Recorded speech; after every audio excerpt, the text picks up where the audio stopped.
Story 1. Am I the a-hole for barring my husband from the bedroom tonight? So, here's the situation. Me, nurse, working 50-ish hours a week in the pediatric ICU. Cry at least once a week because that crap is hard. My salary pays our bills. All of them.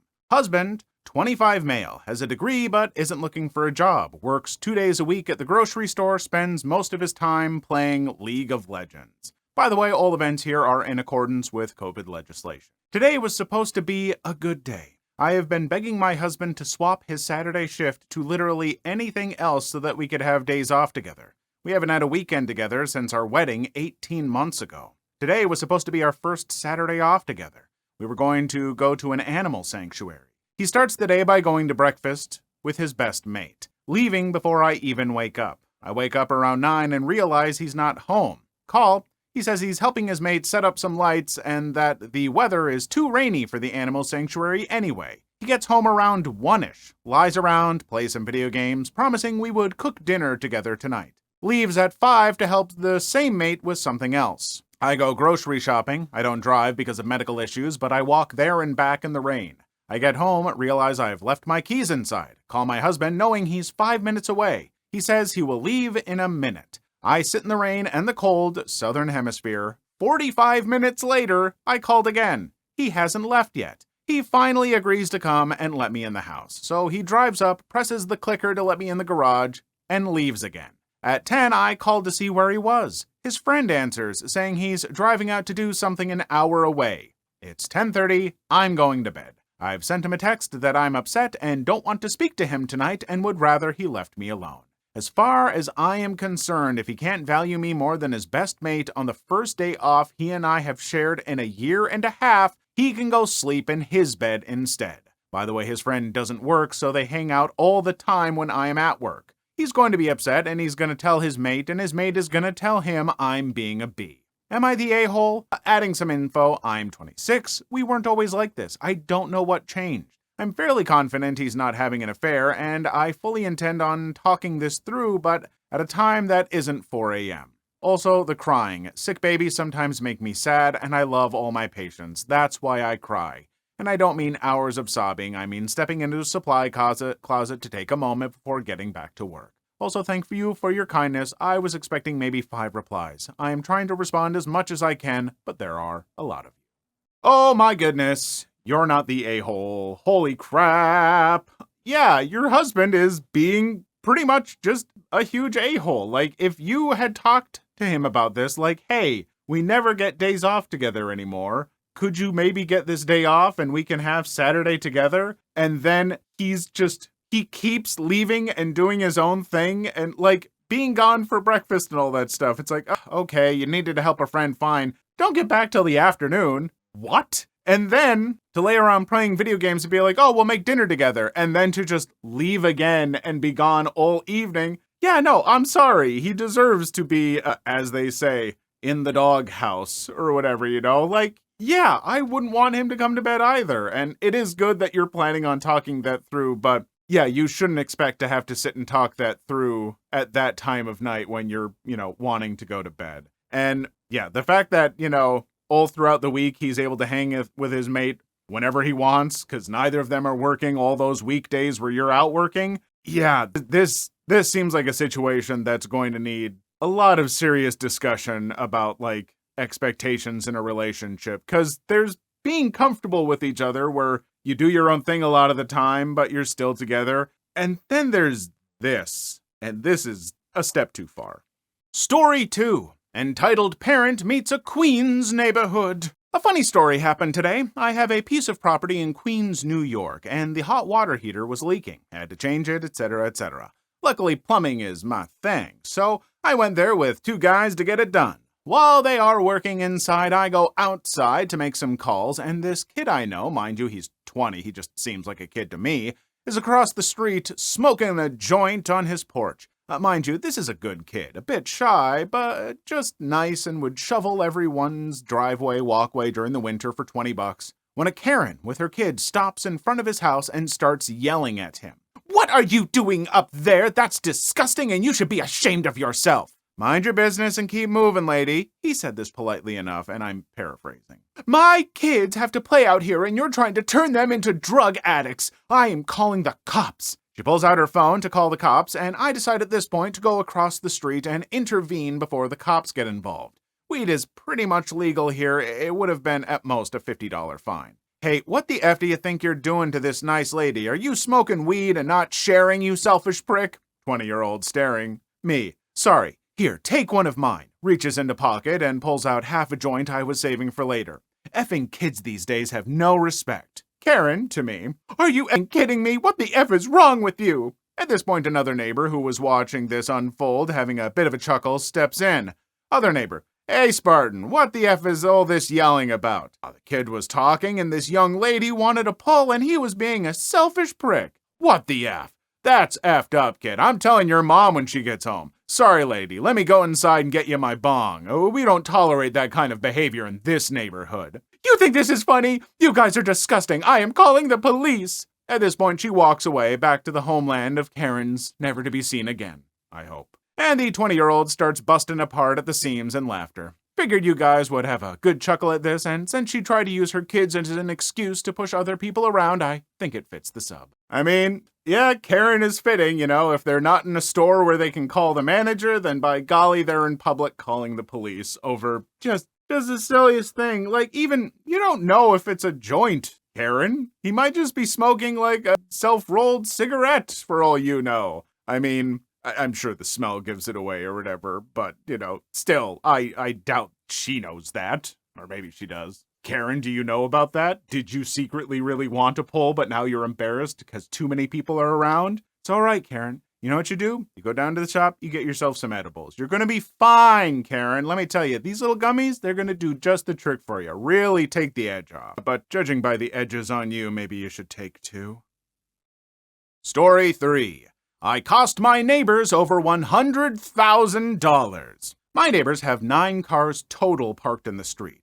They always park 2 of those cars in front of my house and won't move them the whole week. We have a regulation where you live that you can't leave your car parked for more than 48 hours in the same spot. My neighbors have a pretty big driveway where they can fit 4 cars, but it's always pretty empty. They've told me they don't like to leave their driveway with cars because it looks tacky. Over half the cars they have, they don't even use them. They just use them to save parking spots for themselves. In 2012, I noticed they were building a second unit. I'm back at their main house. I noticed that they completed the house in under a month. This raised some red flags because it takes anywhere from 2 to 3 months, with city inspections taking the majority of time. I submitted a ticket with my city through the app and advised them that there might be some illegal residential buildings without permits. I didn't think of it much until a year later. I noticed my neighbors tearing down their second unit last week. Word got around our block that a city inspector was there making sure everything was being torn down. Based on what materials and labor they put into their second unit, I cost them over $100,000. I mean, you say that you cost them $100,000, but it sounds like